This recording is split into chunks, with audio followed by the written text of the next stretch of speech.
샬롬, 하나님과 동행하는 새벽기도회 달라스 임마누엘 교회 권성철 목사입니다.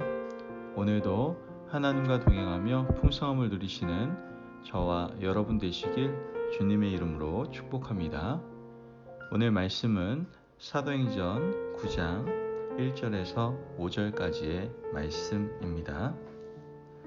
사울이 주의 제자들에 대하여 여전히 위협과 살기가 등등하여 대제사장에게 가서 다메섹 여러 회당에 가져갈 공문을 청하니 이는 만일 그 도를 따르는 사람을 만나면 남녀를 막론하고 결박하여 예루살렘으로 잡아오려 함이라. 사울이 길을 가다가 다메섹에 가까이 이르더니 호련히 하늘로부터 빛이 그를 둘러 비추는지라. 땅에 엎드려져 들음에 소리가 있어 이르시되 사울아 사울아 내가 어찌하여 나를 박해하느냐 하시거늘 대답하되 주여 누구시니까 이르시되 나는 내가 박해하는 예수라. 아멘. 하나님의 말씀입니다. 여러분, 부모와 자녀는요 정서적으로 심리적으로 아주 강하게 연결되어 있죠. 자녀가 몸이 아프거나 마음이 상하는 일이 있으면 그 고통은 고스란히 부모에게 전달이 되죠. 몸이 아파 수술하고 또 입원해 있는 자녀들을 돌보는 부모의 심정은 아마 고통과 힘듦 그 자체일 겁니다. 반대로 자녀가 하는 일이 너무나 잘 되고 자녀가 기뻐하면 그 기쁨은 고스란히 부모의 기쁨이 된다라는 것이죠. 즉 부모는 자녀의 성공과 기쁨을 자기 것 이상으로 기뻐한다라는 거예요. 이와 같이 그리스도와 교회도 강하게 연결되어 있습니다. 교회가 고통받고 문제를 겪으면 교회 머리 대신 그리스도께서 고통을 받게 되는 것이죠. 성도들이 즐거워하고 기뻐하면 교회의 머리 대신 예수 그리스도가 영광을 받습니다. 왜 그렇습니까? 교회는 그리스도의 몸이고 그리스도는 교회의 머리가 되시기 때문이죠. 오늘 본문은 이 말씀이 진실임을 증거하고 있습니다. 유대인들에게 혜성같이 나타난 사울이라는 청년이 있었어요. 사울은 유대교 근본주의자로 유대교의 아주 그 교리에 심취한 사람이었죠. 유대교인들은 모세 오경만이 유일한 율법이라고 믿고 있었고 예수님을 메시아로 인정하지 않았어요. 단지 하나님이 보내신 선지자 중 한 사람으로 볼 뿐 예수님을 하나님의 아들로도 메시아로도 인정하지 않았던 것이죠. 유대교 입장에서 볼 때에는 예수는 이단아였고 그를 따르는 사람들은 사회 질서를 어지럽히는 자들일 뿐이었죠. 그들은 예수를 죽이면 모든 것이 정상으로 돌아올 것이고 유대 사회가 그들의 방식대로 움직여질 것이라고 생각을 했던 거예요. 그런데 그들의 생각은 빗나가고 말았죠. 겁쟁이 제자들에게 성령이 임했고 성령 받은 제자들은 용기 내어 예수를 그리스도라고 전파하기 시작했으며 모범적인 삶을 살기 시작했습니다. 예루살렘에 교회가 세워졌고 수많은 사람들이 부활하신 예수님을 영접하게 됩니다. 그들이 볼 때 사회가 더 혼란스러워진 거예요. 과거 예수님이 계실 때보다도 더 사회가 더 혼란 속으로 빠져들어가는 것처럼 보였던 거예요. 그래서 그들은 칼을 빼들었습니다. 그리고 스데반 집사를 어떻게 해요? 죽였죠. 그러나 그것으로도 역부족이었어요. 흩어진 사람들이 복음을 들고 예루살렘뿐 아니라 유대 전역으로 뻗어나가기 시작한 거예요. 이런 상황에서 고민이 깊어지던 그때 사울이라는 청년이 나타나서 예수 믿는 사람을 잡아서 옥에 넘기고 핍박해주니 이 얼마나 고맙겠습니까? 대제사장은 사울이 부탁하는 모든 공문을 다 발급을 해줍니다. 1절에서 2절 말씀을 보면 사울이 주의 제자들에 대하여 여전히 위협과 살기가 등등하여 대제사장에게 가서 다메섹 여러 회당에 가져갈 공문을 청하니 이는 만일 그 도를 따르는 사람을 만나면 남녀를 막론하고 결박하여 예루살렘으로 잡아오려 함이라. 자, 지금 사울은요 수색영장과 체포영장 미리 다 발급을 받은 거예요. 대제사장은 사울이 부탁하는 일이라면 발벗고 도와줬어요. 이 땅에 예수님을 따르는 무리들을 척결하기 위해서 아주 사울을 적절하게 활용했던 것이죠. 사울은 사기가 아주 등등해져서 예수 믿는 사람을 잡아 옥에 넘기기 위해 그날도 다메섹으로 향하고 있었습니다. 그런데 길을 가다가 놀라운 사건을 경험하게 되는 것이죠. 3절 말씀을 보니까 사울이 길을 가다가 다메섹에 가까이 이르더니 호련히 하늘로부터 빛이 그를 둘러 비추는지라. 말씀을 보니까 사울이 경험한 빛은 아주 강렬했던 것 같아요. 눈을 뜨지 못할 정도로 강한 빛이 사울에게 임하게 된 것이죠.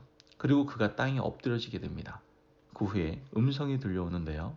4절 말씀을 보니까 땅에 엎드려 들음에 소리가 있어 이르시되 사울아 사울아 내가 어찌하여 나를 박해하느냐 하시거늘.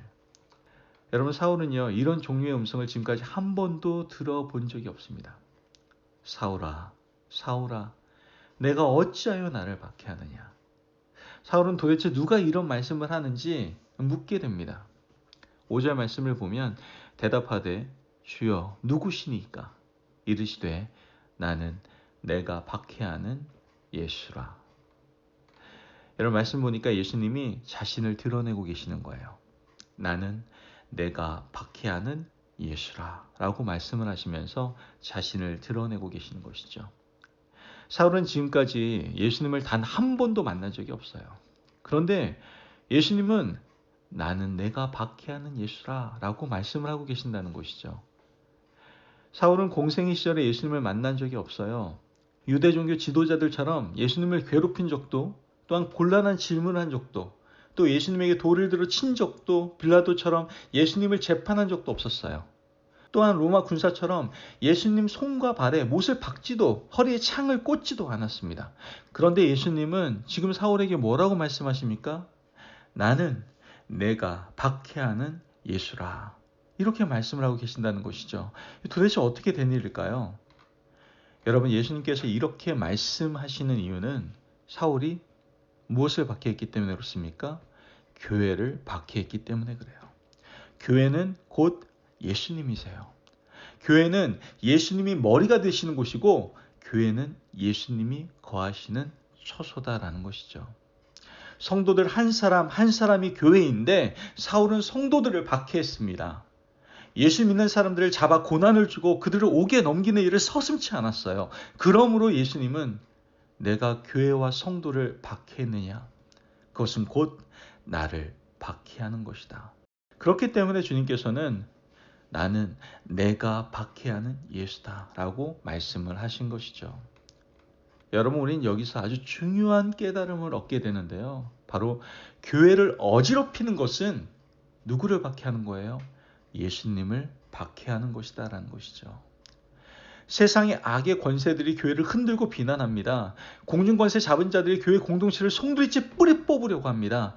이것은 예수님을 박해하는 일이다라는 거예요. 여러분, 이러한 일을 하는 자들 주님은 가만히 두시지 않을 겁니다. 하나님께서 기다리시다가 분명 그들을 하나님의 영으로 처단하실 것이다라는 것이죠. 여러분, 교회 공동체 안에 살아가는 우리도 조심해야 돼요. 교회를 어지럽히는 일, 성도들이 힘들게 하는 일, 나와 생각이 다른 성도들을 공동체에서 소외시키고 그들을 비난하는 일 등은 모두 다 예수님을 박해하는 것이죠. 세상에서는 의견이 맞지 않으면 다를 수도 있고 싸울 수도 있습니다. 하지만 교회 공동체에서는 성도 한 사람 한 사람 모두가 교회입니다. 성도들이 교회라는 사실은 그분 뒤에 누가 계신다는 거예요? 예수 그리스도가 계신다라는 뜻이에요. 성도를 괴롭게 하고 시험에 들게 하고 누군가를 실족시키는 일은 예수님께서 가만두지 않으신다라는 것을 우리는 반드시 기억해야 된다라는 것이죠.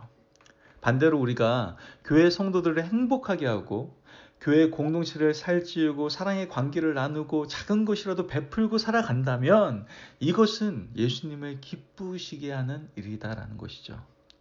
왜 그렇습니까? 교회가 곧 그리스도의 몸이기 때문에 그래요. 여러분, 우리는 지금 교회를 어떻게 생각해 왔습니까?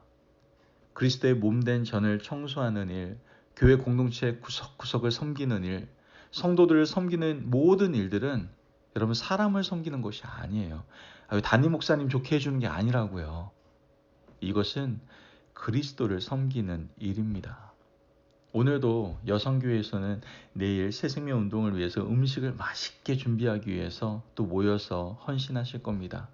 또한 남성교회에서는 아침 일찍부터 와서 내일 손님들이 오기 때문에 교회를 단장하기 위해서 또한 수리할 것들을 수리하면서 교회를 위해서 헌신하실 겁니다.